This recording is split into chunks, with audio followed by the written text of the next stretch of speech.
Hi, this is Ryan. Now, many people live in the land of okay. How's your life going? Okay. How's your relationship? Okay. How's your business? Okay. Now, the truth is, nobody wants to live just an okay life. Instead of settling for okay, shoot for extraordinary. I want to help you maximize your potential in life. What does that even mean? It means going for amazing rather than okay. Tired of okay? Ready for amazing? I'm going to be sharing with you the habits of successful people in this video training. Now, if you want to stop watching TV, take out the batteries from the remote. If you want to keep fit by running, put your running shoes next to your bed or next to your door. If you write a page a day, in 1 year, you have a book. You can't write a book in 1 day. It's all about the small changes that you make every day. Write down stuff. When you think of an idea, write it down. One step at a time. Step by step.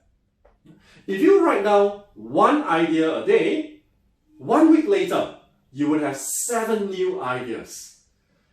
Or if you just write down one idea a week, in 1 year, you will have 50 new ideas which you didn't have today.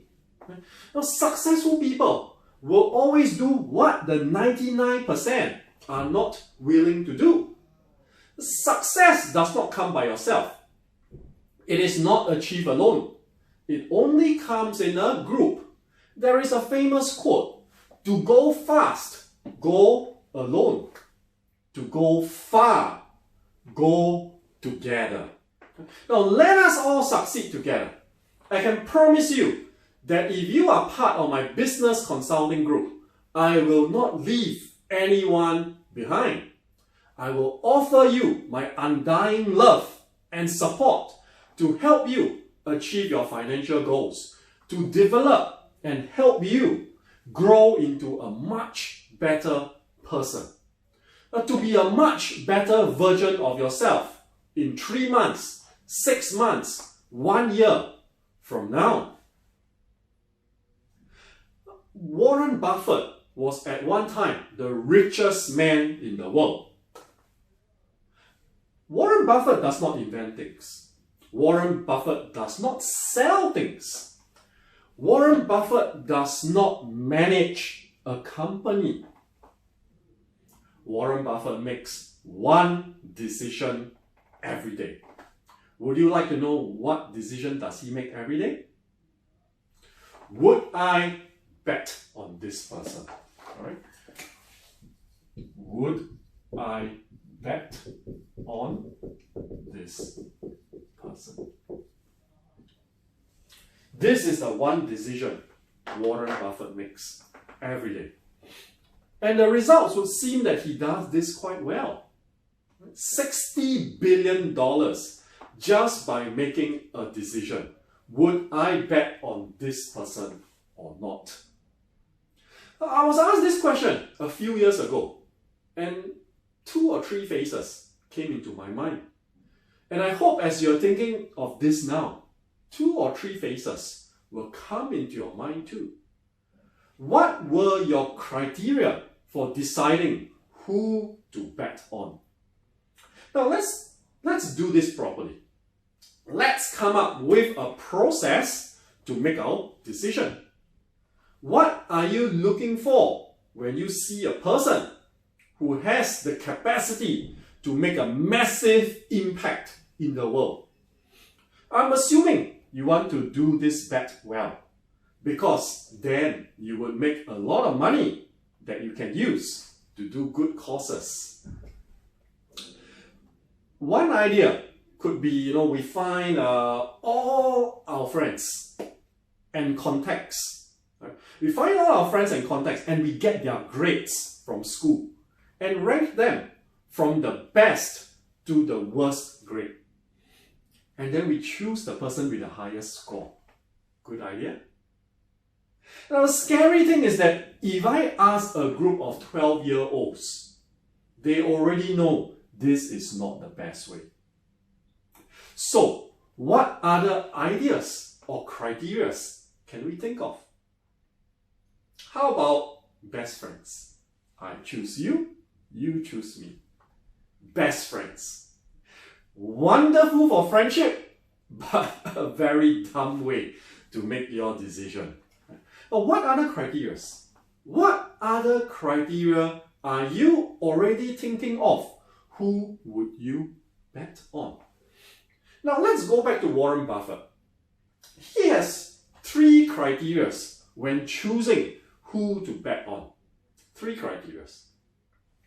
And Warren Buffett does it pretty damn well, right? If you look at the structure of a lot of his deals, he takes 10% of the future earnings.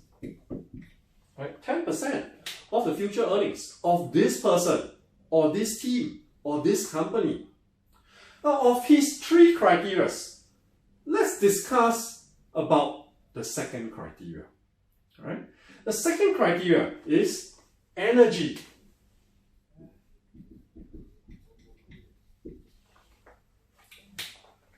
Energy is health and bias to taking action. Healthy people. People who don't get sick often. Or people who get a cold and they go back to work the next day because they recover quickly. They sleep well. Right?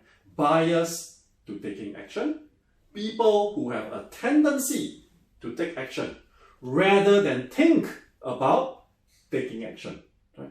Energy is about vitality and bias to taking action. The third criteria of Warren Buffett is intelligence. So number 3, intelligence. Not chess intelligence, right? Or studying intelligence, not coming up with business strategies intelligence, but adaptive intelligence. The intelligence to move away. When you are running down the street and someone comes running towards you, the intelligence to change course so that you avoid a head-on collision and you can keep moving. Right? If you're driving a car and you see an obstacle in front of you, you will have the intelligence to swerve out of the way before coming back on track again. Some people see an obstacle and they try to muscle their way through. Try to power their way through.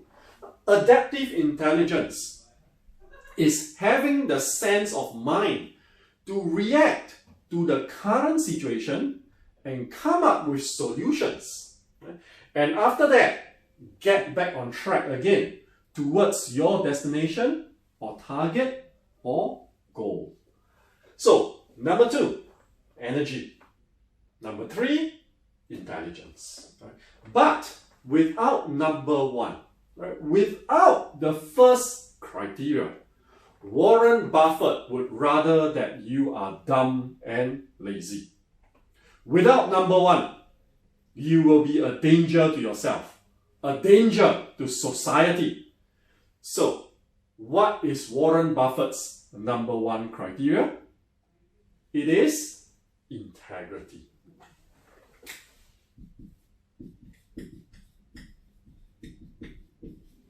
Integrity. Integrity is when you say no to most things. If you say yes to most things, if you can't recall when was the last time you said no, in the past few days, your life is being divided into small pieces of trying to please everyone. Successful people do not do things to please others. They do things which people are not prepared to do. They do things which others are afraid to do. They don't do things to please others. They do things that gets results. They are very focused on that, right?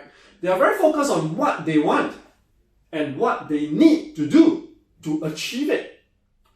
Here's an example. In the early days of Facebook, Mark Zuckerberg was focused on one thing, and one thing only: growth.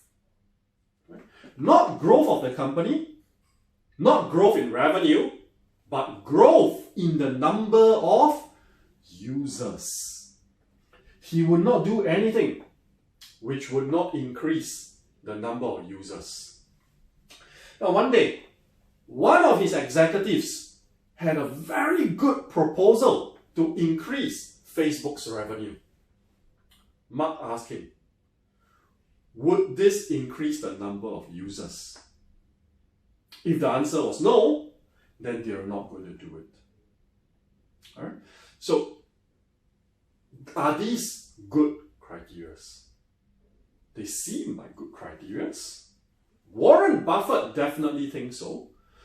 I truly hope that you maximize your integrity, maximize your energy, maximize your intelligence, adaptive intelligence. To be a leader requires one thing, and one thing only: followers. Nothing to do with rank or title. It has to do with whether people are willing to volunteer, to raise their hand and say, I will follow you. The question is, why will people follow you? I have a dream, said Martin Luther King, and he was able to put into words the vision he had. The more you can put it into words, the clearer you can put it into words, the more we can see it. Right? See it. We can only see the things that have words for. And when we now know what is the goal, what is the dream, what is the vision, we can focus all our energy into working towards it. A successful leader must be able to put into words his vision. A successful leader must always be able to help his followers visualize the dream, to show them what they are all working to achieve. I hope you have enjoyed this video. Right? I'll see you in the next one. Bye-bye.